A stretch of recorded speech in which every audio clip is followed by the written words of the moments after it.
Pendant plusieurs décennies, on a cru que le cerveau humain ne pouvait pas changer après un certain âge.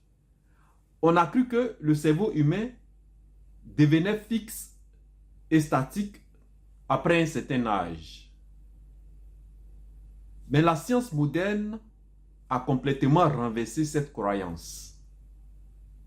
Il y a un exemple fascinant qui vient d'une étude qui a été menée par la neuroscientifique Eleanor Maguire de l'Université College de Londres.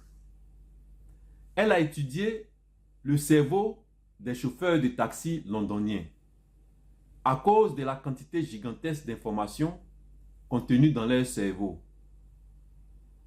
Ce que la plupart des gens ne savent pas sur les chauffeurs de taxi londoniens, c'est que pour obtenir leur licence, les candidats doivent parcourir toute la ville de Londres en mobilette pendant 3 ou 4 ans pour mémoriser les 25 000 rues de Londres et des milliers de sites comme par exemple des monuments et des itinéraires complexes.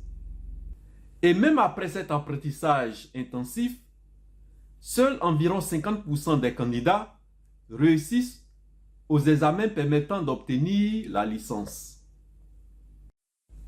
La neuroscientifique Eleanor Maguire et ses collègues ont découvert que les chauffeurs de taxi londoniens avaient plus de matière grise dans l'hippocampe de leur cerveau que les gens ayant le même âge, la même éducation et la même intelligence qu'eux et qui ne conduisaient pas de taxi. L'hippocampe, qu'est-ce que c'est? C'est la partie du cerveau qui joue un rôle essentiel dans la mémoire à long terme et dans l'apprentissage. Ce qu'ils ont découvert, c'est que plus une personne conduisait un taxi depuis longtemps, plus son hippocampe était volumineux, comme si son cerveau se développait pour répondre aux exigences des trajets dans les rues de Londres.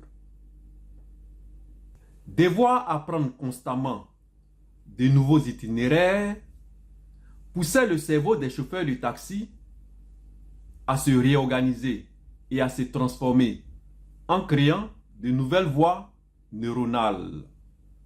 Et ces nouvelles voies neuronales changeaient la structure et la taille de leur cerveau. Et qu'est-ce que cela signifie en termes d'apprentissage?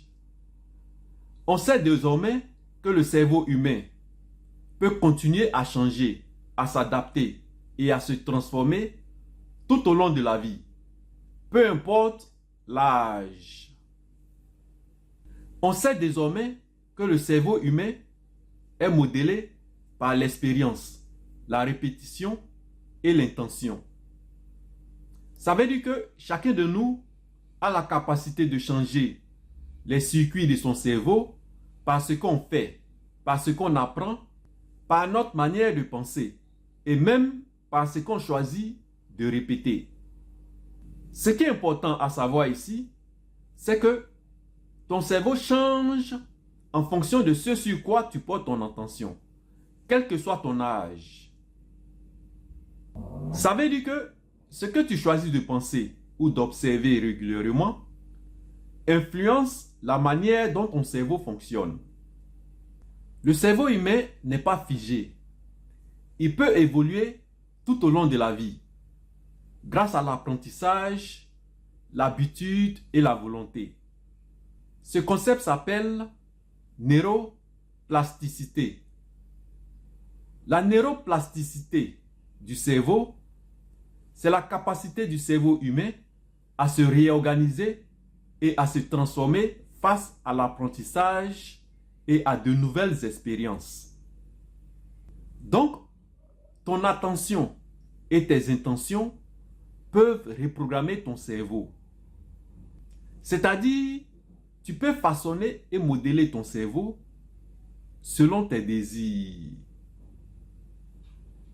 Ce que tu cultives mentalement façonnent ton cerveau. Par exemple, la gratitude prépare ton cerveau à voir davantage d'opportunités. Et pour finir, je vais dire ceci. Le fait d'être reconnaissant et d'apprécier ce que tu as déjà, quel que soit ce que tu as, quelle que soit ta situation, rend ton cerveau plus attentif au positif et aux occasions de progresser dans ta vie. Comme d'habitude, likez, partagez et abonnez-vous. Et on se revoit dans la prochaine vidéo.